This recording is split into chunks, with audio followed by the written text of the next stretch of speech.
যে শহীদ রাষ্ট্রপতি জিয়া রহমান তিনি কেন এত জনপ্রিয় ছিলেন, কেন বিএনপি গণমানুষের দল হিসাবে আখ্যায়িত হয়েছে, তার একটা বর্ণনা ব্যাখ্যা তিনি দিয়েছেন। যদিও আমাদের প্রধান অতিথি শুনতে পারেন নাই।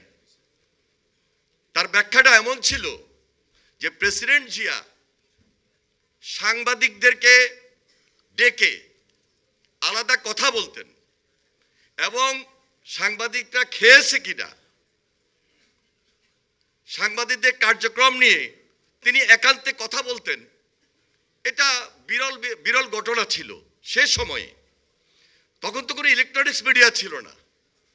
তাহলে প্রেসিডেন্ট জিয়ার স্বাধীনতার যে স্মৃতিগুলো, ছবিগুলো যুদ্ধের, মুক্তিযুদ্ধের এখন পর্যন্ত প্রদর্শিত হচ্ছে, সেটাও কিন্তু এই ফটো জার্নালিস্ট অ্যাসোসিয়েশন, আপনাদের এই অবদান এবং আপনাদের হাতের এই ছবি।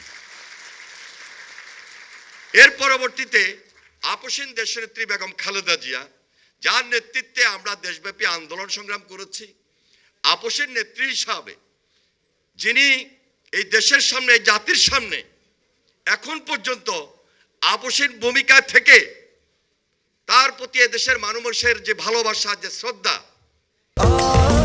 স্বাস্থ্যকর অল টাইম ফ্যামিলি কেক, সব সময় অল টাইম হেলদি লাইফ। তার যে বিরল যে ছবিগুলো আজকে পর্যন্ত প্রদর্শিত হয়ে যাচ্ছে, ফ্যাসিস্টের বিরুদ্ধে শুধু নয়, এরশাদের বিরুদ্ধে, স্বৈরাচারের বিরুদ্ধে, এই যে ছবিগুলো জ্বলন্ত সাক্ষী। সেই জন্য এই যে বিএনপি গণমানুষের দল হিসাবে যে ধারাবাহিক নেতৃত্ব, ধারাবাহিক রাজনীতি, সেটি হল আরেকটি প্রমাণ। এই ফটো জার্নালিস্ট অ্যাসোসিয়েশনের নেতৃবৃন্দ হিসাবে আপনারা যারা ছবিগুলো তুলেছিলেন, আজকে আমাদের নেতা ভারপ্রাপ্ত চেয়ারম্যান জনাব তারেক রহমান ইচ্ছে করলে আমাদের বিএনপির নেতৃবৃন্দের মাধ্যমে, আমাদের অঙ্গ সংগঠনের মাধ্যমে বিগত আন্দোলন সংগ্রামে যারা শহীদ হয়েছে, গুম হয়েছে, খুন হয়েছে, তাদের বাড়িতে বাড়িতে আমাদেরকে পাঠিয়ে দিয়ে আমরা তাদের পাশে দাঁড়াতে পারতাম এবং দাঁড়িয়েছি এলাকা ভিত্তিক। কিন্তু তারেক রহমান তার নিজের চিন্তায় তিনি একটা আলাদা, এটাকে আমি সম্পূর্ণ অরাজনীতিকে বলবো, যদিও বিএনপি পরিবার নাম আছে, তার নিজের থিম থেকে আলাদা একটা সংগঠন তৈরি করেছেন। এই সংগঠনের কাজই হলো যে মানবতার পাশে দাঁড়ানো, মানব কল্যাণে থাকা, সহায়তা করা, সহযোগিতা করা।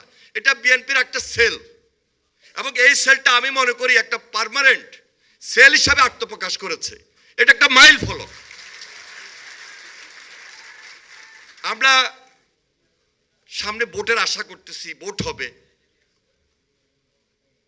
এতটুকু বিশ্বাস এই দেশের মানুষের কাছে আমাদের আছে। ইনশাল্লাহ বিএনপি সেই সরকারের নেতৃত্ব দিবে। তখন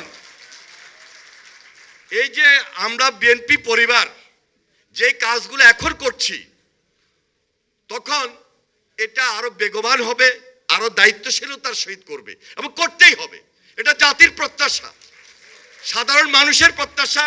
এবং যে পরিবারগুলো গুম হয়েছে, খুনের শিকার হয়েছে, তাদের আগ্রহ, তাদের চিন্তা, তাদের এই যে আকাঙ্ক্ষা এই দলের প্রতি, এটা আমরা বিএনপি পরিবারের প্রতিই থাকবে এবং বিএনপি পরিবারের দায়িত্ব হলো তাদের পাশে থাকা এবং তাদের পাশে থেকে এই কাজগুলো করে যাওয়া।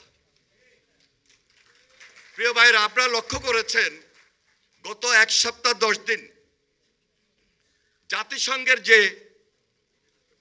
প্রতিবেদনটি প্রকাশ পেল সুইজারল্যান্ডের জেনেভায়, সেখানে স্পষ্টভাবে বলেছে যে ফ্যাসিস্ট কিভাবে গুম করেছে, কিভাবে খুন করেছে, কিভাবে আয়নাঘর সৃষ্টি করেছে, কিভাবে হত্যা করেছে।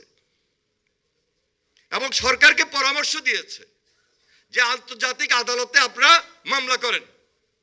এবং সেখানে শেখ হাসিনা যে সরাসরি নির্দেশ দিয়েছে, তাহলে শেখ হাসিনা কতটুকু অপরাধ করেছে, কি হত্যাকাণ্ডের সঙ্গে, কি গুম খুনের সঙ্গে সরাসরি জড়িত। এই যে ফটো জার্নালিস্ট অ্যাসোসিয়েশনের যাদের আজকে চোখ নাই, যারা পঙ্গুত্ব বরণ করেছেন তার নির্দেশেই তো এগুলো হয়েছে। হেলিকপ্টার থেকে যে গুলিবর্ষণ করেছে, জুলাই আগস্ট যে আন্দোলন সর্বশেষ, সেখানে যে 1400-র উপরে খুনের কথা বলা হয়েছে, সরাসরি হত্যার নির্দেশ সে দিয়েছে। আমরা আগেও বলেছি, অনেকগুলো মিটিংয়ে বলেছি, আমি গতকালকেও বলেছি, হয়তোবা সব বিচার তারা করতে পারবেন না, কিন্তু বিচার আমাদেরকে করতে হবে।